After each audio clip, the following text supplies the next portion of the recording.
نحمده ونصلي على رسوله الكريم اما بعد۔ محترم بزرگوں، جمعہ کے حق میں ہمارے نبی نے فرمایا کہ تم جمعہ میں پابندی سے حاضری دیا کرو۔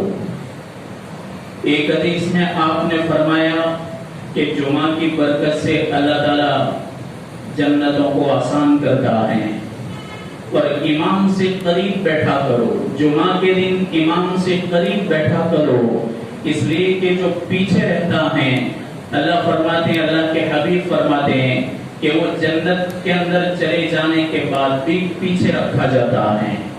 جتنا آدمی قریب رہے گا اور جمعات کی پابندی کرے گا، اللہ تعالیٰ اس کے صدقے میں اس کے لیے جنت کا راستہ آسان کر دیں گے۔ دیکھو، ہم نماز اس لیے نہیں پڑھتے کہ ہمیں جنتیں مل جائیں، ہم تو اللہ کی رضا کے لیے پڑھتے ہیں، اور ہم جنتیں اس لیے طلب کرتے ہیں تاکہ ہمیں مزہ آ جائے۔ ہمارا تو یہی ارادہ ہوتا ہے کہ وہاں کے عالیشان منظر، وہاں کے عالیشان باغات، وہاں کی بہترین پیاری حوریں ہماری تقدیر میں آ جائے۔ وہ تو ہم تو یہی نیت سے جنتیں مانگتے ہیں۔ ایک بزرگ جب ان کا وصال ہو رہا تھا، حالت نزع میں، جب ان کی سانس اکھڑ رہی تھی، تو جب ان کے سامنے کلمہ پیش کیا جاتا تو کلمہ تو پڑھتے لیکن چہرہ پھیرتے، ادھر آتے کلمہ پڑھتے چہرہ پھیرتے۔ پوچھا گیا کہ آپ بار بار چہرہ پھیرتے ہو، کلمہ تو پڑھ لیتے ہو، آپ کلمہ کا انکار نہیں کرتے، آپ اپنے چہرے کو کیوں پھیرتے ہو؟ انہوں نے کہا، بڑے مقرب بندے تھے، انہوں نے فرمایا کہ میری آخری سانس چل رہی ہے، میرے سامنے جنت کو پیش کیا گیا، اور مجھے فرشتے نے بتایا کہ اے اللہ کے بندے، تیرا یہ ٹھکانہ ہے۔ تو میں نے کیا کہا کہ اگر میں نے پوری زندگی اسی لیے محنت کی ہے تو میں نے اپنی عمر کو ضائع کر دیا، کہ میں نے ان باغ و بہار کے لیے اور باغات اور محلات کے لیے سجدے کیے تھے، میں نے اگر اس کے لیے کیا تو میں نے اپنی عمر کو ضائع کر دیا۔ پھر کہنے لگے کہ میرے رب، میں نے تو اس لیے تیرے سامنے سجدے نہیں کیے تھے، اور میں نے اپنی پیشانی کو رگڑ رگڑ کر جو کالا کر دیا تھا اور دھبے پڑ گئے، میں نے اس لیے تو نہیں کیا تھا، اور میرے ہاتھ پیر پر نشان جم گئے، میرے گھٹنوں پر نشان جم گئے، اور میں نے کثرت سے سخت ٹھنڈیوں میں بار بار وضو کیا۔ میں نے اس جنت کے لیے تو نہیں کیا تھا، میں نے تیری رضا کے لیے کیا تھا۔ جنتیں اس لیے ہوتی ہیں۔ ہمارا نبی دعا کرتا ہے کہ اللہم انی اسألک رضاک والجنہ، کہ میں تیری رضا مانگتا ہوں، تیری رضا اور تیری جنت کا طلبگار ہوں۔ میں تیری رضا کو چاہتا ہوں، تیری رضا کا طلبگار ہوں، اس لیے کہ جنت بھی اللہ تبارک و تعالیٰ کی رضا کی علامت ہے، بہت بڑی علامت ہے کہ جس آدمی کو اللہ کی رضا مل گئی گویا اس کو جنت الفردوس مل گئی۔ اور جو آدمی اللہ سے محبت کرے گا تو نبی کریم صلی اللہ علیہ وسلم سے بھی محبت ہوگی۔ رابعہ بصریہ اللہ کے حبیب کا دیدار کر رہی ہیں خواب میں، ہمارے نبی سے دونوں ہاتھ جوڑ کے کہہ رہے ہیں، یا رسول اللہ آپ مجھے معاف کر دیں، یا رسول اللہ آپ مجھے معاف کر دیں۔ تو ہمارے نبی نے فرمایا، خواب میں زیارت ہوئی، کہا کہ رابعہ تیری کوئی غلطی تو نہیں، میں تجھ کو کیا معاف کروں، میں تجھے کیوں معاف کروں؟ تو رابعہ بصریہ کہنے لگی کہ یا رسول اللہ، میں اللہ کی محبت میں اتنی گرفتار ہو گئی، اتنی گرفتار ہو گئی کہ میں آپ کی طرف بہت کم توجہ دے سکی، بہت کم توجہ دی۔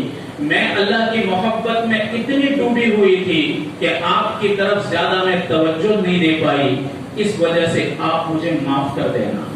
اللہ کے حبیب نے فرمایا کہ رابعہ، جس رب کے خاطر تو نے محبت کی، اور جس رب کے لیے تو نے اپنی پیشانی کو رگڑا، اور جس رب کے خاطر راتوں کو تو جاگی، اس کے رضا کے خاطر، جب تو نے اپنے خالق کو راضی کر دیا تو اس کا حبیب پر اس کا رسول بھی راضی ہو گئے۔ اس راستے سے جاؤ تو بھی وہیں پر محبتیں، اس راستے پر سے جاؤ تو بھی وہاں پر محبتیں۔ ہمارے بزرگوں میں مولانا بدر عالم میرٹھی رحمت اللہ علیہ، میرٹھ کے تھے، بہت بڑے عالم تھے۔ وہ پرانے زمانے میں ہجرت کر کے مدینہ چلے گئے. ابھی تو بہت آسان ہے ہجرت کر کے وہاں جانا, اور اللہ نے اتنی سہولتیں کر دی, اتنی سہولتیں کر دی, آدمی چند گھنٹوں کے اندر مکہ پہنچتا ہے, چند گھنٹوں کے اندر مدینہ پہنچ جاتا ہے. وہ بیچارے حالات کے تھپیڑے کھاتے ہوئے مدینہ منورہ گئے. پہلی مرتبہ مدینہ پہنچنا ہوا. وہاں جب گئے تو وہاں بھی غربت, یہاں تو غربت تھی ہی, وہاں پر بھی غربت تھی. ابھی جو باغ و بہار دکھ رہی ہیں, اللہ تعالیٰ نے ہمارے بزرگوں اور صحابہ کرام کے صدقے میں انہیں مالداری عطا فرمائی. ورنہ جیسی غربت ہم یہاں پر دیکھ رہے ہیں, اس سے کہیں زیادہ غربت وہاں پر تھی اس زمانے کے اندر. وہ فرماتے ہیں کہ میں جب وہاں گیا مدینے میں تو ایک تنگ کمرہ, چھوٹا سا کمرہ تھا, اس کمرے کے اندر میں نے قیام کیا, وہیں پر مجھ کو جگہ ملی. اب ایک دن گزرا, 2 دن گزرے, میں سخت بیمار ہو گیا, اتنا بخار چڑھ گیا کہ مجھے لگتا تھا کہ اب میں دم توڑ دوں گا, اب شاید میں بچ نہیں پاؤں گا. لیکن پھر بھی میں صبر کرتا رہا, صبر کرتا رہا. میں چونکہ گیا تھا اللہ کے حبیب کی محبت سے, اور میں گیا تھا آپ کی زیارت کے لیے. دیکھو اللہ کے حبیب کی محبت میں یہ ڈوبا ہوا ہے, اور وہ اللہ کی محبت میں ڈوبی ہوئی ہیں. وہ کہہ رہی ہیں کہ یا رسول اللہ, میں آپ کی طرف توجہ نہیں دے پائی اللہ کی محبت کے خاطر. یہ یہاں سے چل کر کے ہجرت کر رہا ہے اللہ اور اس کے رسول کی محبت کے لیے, اور ہمارے نبی کے دربار میں جا رہے ہیں. وہ فرماتے ہیں کہ ایک دن میں عشاء کی نماز پڑھ کے سو گیا اپنے کمرے میں. اچانک ایک آدمی دیر سے آیا اور اس نے دروازہ کھٹکھٹایا, زور سے کہنے لگا بدر عالم. وہ کہنے لگے میں اجنبی آدمی, مجھ کو یہاں کوئی پہچانتا نہیں, اور یہ تو میری آواز سے میرے نام کی آواز لگا رہا ہے. وہ جلدی اٹھے, دروازہ کھولا. جیسے ہی دروازہ کھولا تو ایک بوڑھے میاں سامنے آئے. ان کے ہاتھ میں کچھ کھانے کی چیزیں تھی اور کچھ دوا جیسی چیز تھی, وہ ان کو دے دی. حضرت نے فرمایا کہ بھائی آپ کون ہو؟ کہا کہ میں جو بھی ہوں. آپ کا نام بدر عالم ہے؟ برابر ہے. آپ ہند سے ہجرت کر کے آئے ہو؟ کہا ہاں میں ہند سے ہجرت کر کے آیا. تم اللہ کے رسول کے روضے پر آئے ہو؟ کہا پھر بھی آپ نام تو بتاؤ کیا نام ہے, تاکہ اگر دوبارہ مجھ کو آپ سے رابطہ کرنا ہو تو میں کر سکوں. کہنے لگے بات اصل یہ ہے کہ رات کو میں سویا ہوا تھا اور مسجد نبوی کے قریب ہی میں سویا ہوا تھا. مجھ کو خواب میں میرے نبی کی زیارت ہوئی. میں پریشان تھا, اللہ کے حبیب پریشان تھے. میں نے کہا یا رسول اللہ صلی اللہ علیہ وسلم, کیا کوئی کام ہے؟ آپ مجھے کوئی کام بتا رہے ہیں, آپ ظاہری پریشان دکھ رہے. کہاں ایک آدمی ہند سے یعنی ہندوستان سے چل کر کے میری محبت میں آیا ہے, وہ بیچارہ بھوکا پیاسا بیمار ہے, اس کا نام بدر عالم ہے. تو آپ ان کے پاس جاؤ اور اپنی طرف سے میری طرف سے یہ چیزیں پہنچا دو. تو زیارت ہوئی خواب میں, آپ کی زیارت ہونے کے بعد آپ کے حکم سے میں آپ کے سامنے آیا. اللہ کے حبیب سے کہنے لگے یا رسول اللہ, آپ نے تو ایسی اجنبی بستی کے اندر بھی میرے راز کو فاش کر دیا کہ میں یہاں پہنچا ہوا ہوں. میرے بھائیو, اللہ کے حبیب نے فرمایا کہ 2 راستوں سے آدمی کے لیے جنت کا راستہ آسان ہو جاتا ہے, اور وہ اللہ کی محبت اور اللہ کے حبیب کی محبت ہے. تو ہم جنت طلب کرتے ہیں غرض کے لیے کہ بڑی نعمتیں ملیں گی, عالیشان محل ملیں گے, عالیشان نعمتیں ملیں گی. لیکن ہمارے اکابر صحابہ وہ جنتوں کو طلب کرتے تھے اللہ کی رضا کے لیے. اللہ تعالی ہمیں بھی اپنی رضا عطا فرمائے, اور اللہ اپنے حبیب کی رضا ہمیں عطا فرمائے. اگر ان دونوں کی رضا مل گئی تو میرے بھائیو ہمارے لیے جنت کا راستہ آسان ہے. آپ نے فرمایا اپنی امت کو کہ لوگوں, جب کبھی بھی تم سوال کرو تو جنت الفردوس کا سوال کرو. اللہ تعالیٰ نے اپنے ہاتھ سے 3 چیزوں کو بنایا. آدم علیہ السلام کا پتلا اپنے ہاتھ سے بنایا, اور توریت شریف, ایک روایت ہے, دارمی کی روایت ہے, آپ نے فرمایا توریت شریف کو اللہ نے اپنے ہاتھ سے لکھا. اور جنت الفردوس کو اپنے ہاتھ سے بنایا. جنت الفردوس جب بن گئی، سج گئی اور مزین ہو گئی تو اللہ تعالیٰ نے فرمایا کہ بول. جنت الفردوس کو کہا کہ بول. کیا بولتی؟ جنت الفردوس کہنے لگی کیا بولوں؟ اللہ نے فرمایا کہ بول. جنت الفردوس نے کہا کہ اے میرے پروردگار، میرے خالق، جس کسی نے تیری اطاعت کی اور میرے اندر آ گیا تو اس کا تو بیڑا پار ہو گیا، اور جو میرے اندر داخل ہو گیا اور اس کو یہ سب نعمتیں مل گئی تو اس کو تو ساری کامیابی مل گئی. پھر آپ نے فرمایا جنت الفردوس کے کہ سن، اب میں کہتا ہوں کہ تیرے اندر کوئی بھی شرابی کبھی داخل نہیں ہوگا، شراب کا عادی کبھی جنت الفردوس میں نہیں جائے گا. اور آپ نے فرمایا، اللہ نے فرمایا کہ جنت الفردوس سن، تیرے اندر کوئی دیوس داخل نہیں ہوگا. صحابہ نے کہا یا رسول اللہ دیوس کون ہے؟ کون ہے دیوس؟ کس کو کہتے ہیں؟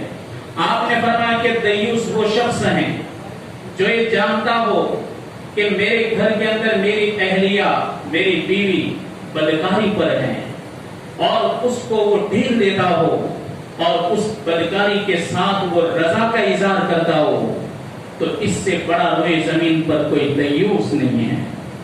آج کتنے ایسے دیوس ملیں گے، کتنے ایسے دیوس ملیں گے. بلکہ میرے بھائیوں، بدبختی کی بات یہ ہے کہ ہر گناہ کی کوئی حد ہوتی ہے. جب حد باہر چلا جاتا ہے انسان اور گناہوں کے حدود کو پار کر دیتا ہے، اللہ تبارک و تعالیٰ اس قوم کی الٹی گنتی شروع کر دیتا ہے. اللہ تعالیٰ سب سے پہلے ان لوگوں کو ذلت کی مزہ چکھاتا ہے کہ اللہ لوگوں اور قوموں کے سامنے ان کو ذلیل کر دیتا ہے.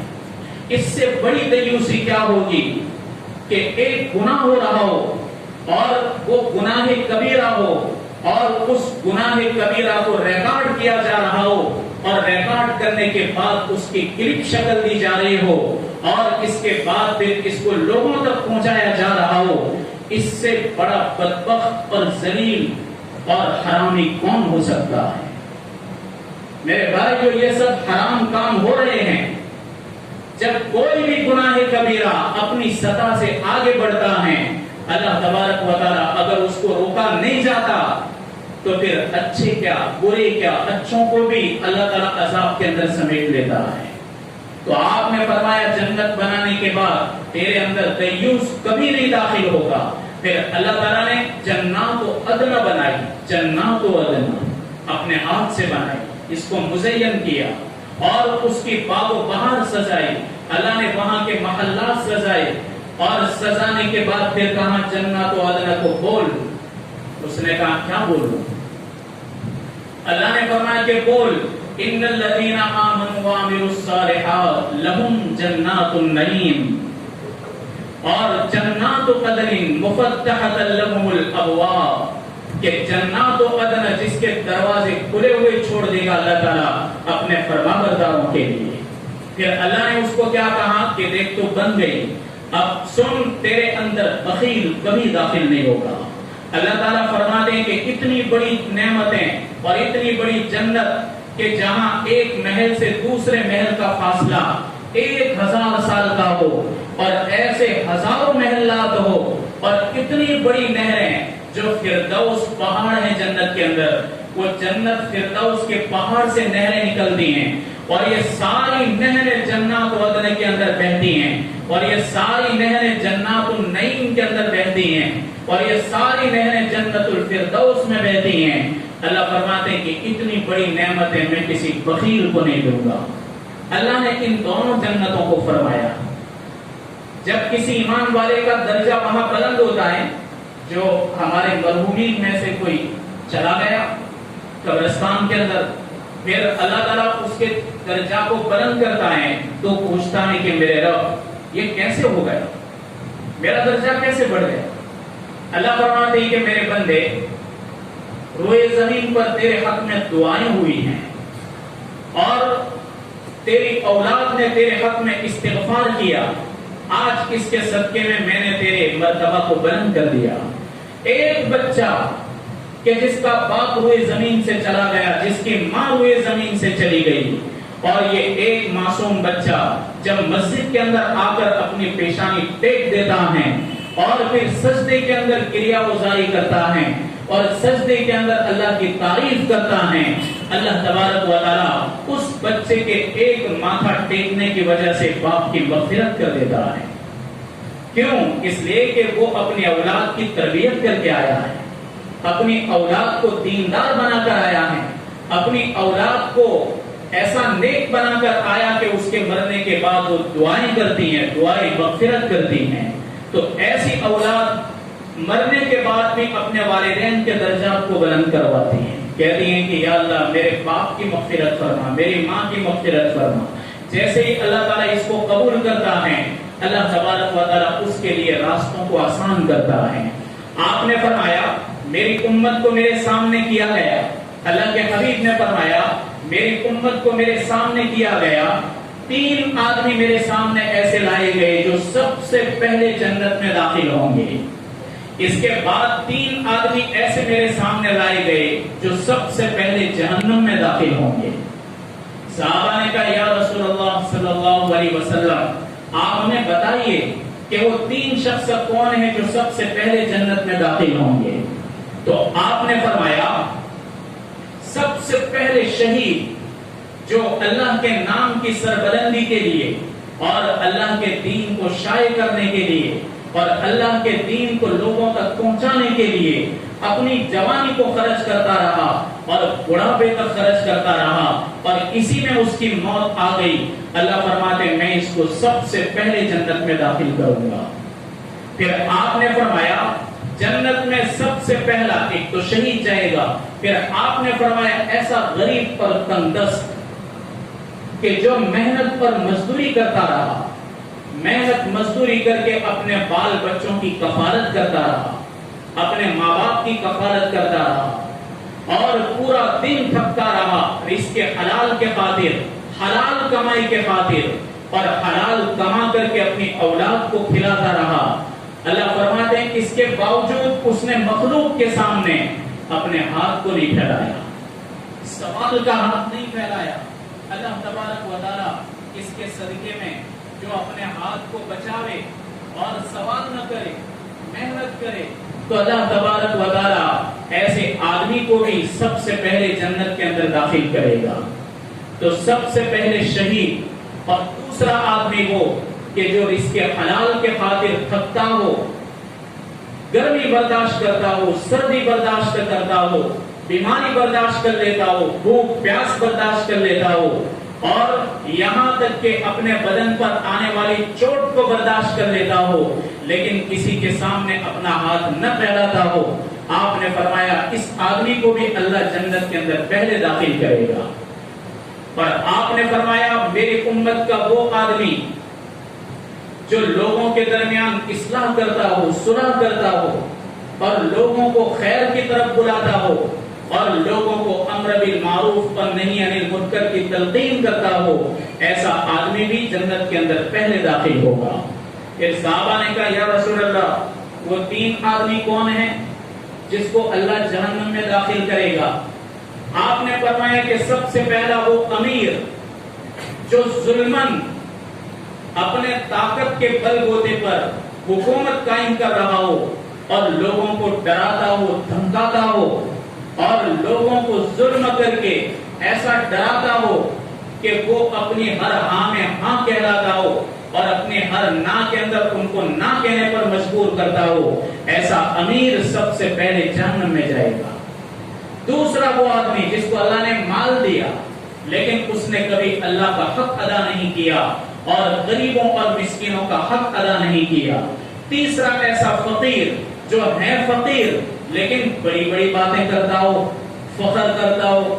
ارے فقیر کو کیا فخر، وہ تو جب کبھی مانگنے جاتا ہے تو کیسا چہرہ بناتا ہے، عاجزی کرتا ہے اور چھوٹے بچے کو بھی بڑے کا درجہ دے دیتا ہے۔ لیکن وہ فقیر کہ جو مانگ رہا ہے لیکن فخر کر رہا ہے اور بڑائی کر رہا ہے، تکبر کر رہا ہے، آپ نے فرمایا کہ یہ فقیر بھی سب سے پہلے جہنم میں داخل ہوگا۔ اللہ ہم سب کی حفاظت فرمائے اور اللہ ہم تمام کے لیے جنت کا راستہ آسان فرمائے۔ میرے بھائیوں، جہاں تک ہو سکے یہ موبائل ہے، یہ بہت بڑا دجالی فتنوں میں سے ایک فتنہ ہے۔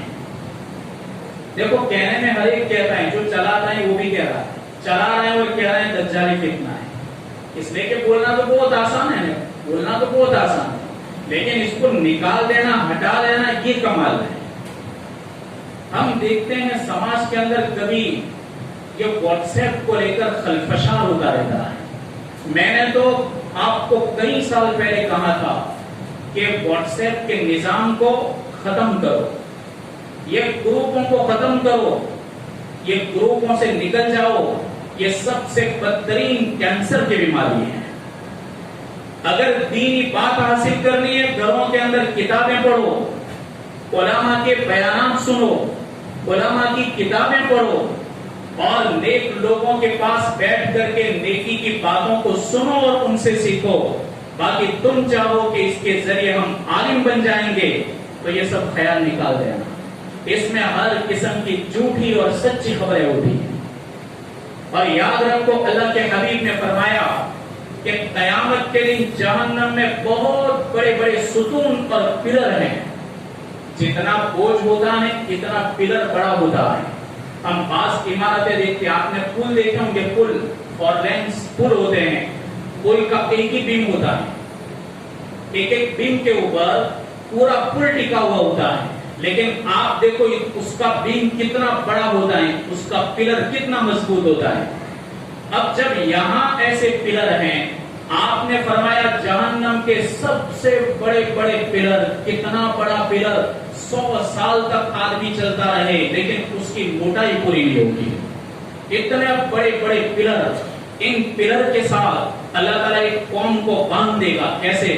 ایسے جیسے ایک بچے کو آپ بیم پکڑاؤ 2 ہاتھ سے اور پھر اس کو باندھ دو تو اس کے ہاتھ کے اندر تو بیم آ گیا، چھوٹا ہے تو، لیکن جہنم میں تو اتنا بڑا بدن ہوگا اور اتنا بڑا پلر ہوگا کہ اس پلر کے ساتھ ایسے لوگوں کو باندھ دیا جائے گا کہ جو لوگوں کے عیب کے پیچھے پڑتے ہیں اور لوگوں کے عیبوں کو اجاگر کر کے لوگوں کو دکھاتے ہیں، عیب تلاش کرنے والا بھی، عیب دکھانے والا بھی۔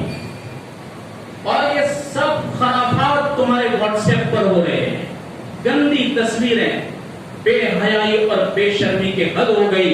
میرے بھائیوں، جب جس وقت اللہ کا کوڑا شروع ہو جائے گا تو رہنے کے قابل نہیں رہوں گے، رہنے کے قابل نہیں رہوں گے۔ کوئی کہنے والا نہیں، بے شرموں کو، بے حیاؤں کو کوئی کہنے والا نہیں۔ انہیں پتہ نہیں چلتا کہ کتنی مہلک بیماری ہیں جو ان معصوم بچوں کے سامنے جائے گی، جو نوجوان بچے جو ابھی ٹین ایج کہے جاتے ہیں، کہ جو 18، 19، 20 سال کے لڑکے لڑکیاں ہیں، اگر ان کے سامنے یہ بے حیائی کی کلپ جائے گی تو میرے بھائیو یہ سماج کہاں جا کر کھڑا رہے گا؟ شیطانوں کو عقل نہیں ہوتی، شیطانوں کی عقلیں کہاں ہوتی ہیں؟ ان کی عقلیں گھٹن میں ہوتی ہیں۔ یہ انجام سے ناواقف ہوتے ہیں، انجام سے ناواقف ہوتے ہیں، اور جو لوگ انجام سے ناواقف بنتے ہیں ان لوگوں کا خمیازہ آئندہ آنے والی 7 نسلوں کو بھگتنا پڑتا ہے۔ پتہ نہیں کیسا دور دورہ ہوا ہے، پڑھے لکھے بھی اندر ہے، سب سے بڑا بیوقوف ہے جو اپنے آپ کو پڑھا لکھا سمجھتا ہے اور پھر ایسی چیزوں کے اندر ملوث رہتا ہے۔ تو میرے بھائیو، اللہ کے واسطے اس سے باہر نکلو۔ ایسا کوئی مواد اپنے موبائل کے اندر نہ رکھو کہ جس سے تمہاری نسلیں ضائع اور برباد ہو جائے گی۔ آج دور ہے اچھے بہترین IAS آفیسرز ہو، یہ ضرورت ہے ہم کو، امت مسلمہ کو، لیکن نہیں ہو رہا۔ محنت کرنے والے محنت کر رہے ہیں، خرچ کرنے والے خرچ کر رہے ہیں، فکر کرنے والے فکریں کر رہے ہیں، لیکن اس کے باوجود یہ ماحول بنتا نظر نہیں آ رہا۔ میرے بھائیو، اللہ کے واسطے، اور بدبخت بعض تو ایسے جاہل ہوتے ہیں کہ پھر ایسی کلپ اس کو دیکھنے کے موڈ میں ہوتے ہیں۔ اس کو کہتے ہیں عیب دیکھنے والا۔ یہ بھی وہ جہنم کے پلر سے باندھا جائے گا، اس کو بھی باندھا جائے گا۔ اور جو پھر اس کو آگے چلا رہا ہے اس کو بھی جہنم کے پلر سے باندھا جائے گا. یہ اللہ کے حبیب نبی کریم صلی اللہ علیہ وسلم نے فرمایا. اس لیے اپنے خود کی بھی حفاظت کریں, اپنی جوان پلتی نسلوں کی بھی حفاظت کریں, ورنہ میرے بھائیوں بدترین سے بدترین دن دیکھنے پڑیں گے. لوگ تمہاری مذاق کریں گے, قومیں تمہاری مذاق کریں گی, اور اس وقت کا ہمارے پاس کوئی جواب نہیں ہوگا. اللہ تبارک و تعالی ہم سب کی حفاظت فرمائے, نسلوں کی حفاظت فرمائے, اور کہنے سننے سے زیادہ عمل کی توفیق عطا فرمائے.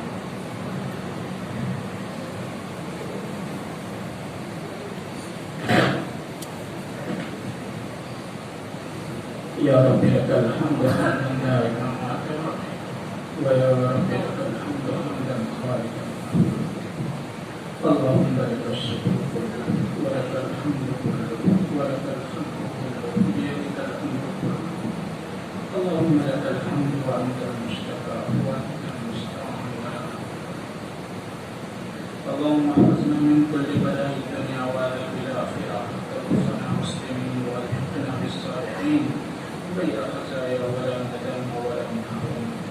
وصلى الله تعالى على خير خلقه ومرشد سيدنا محمد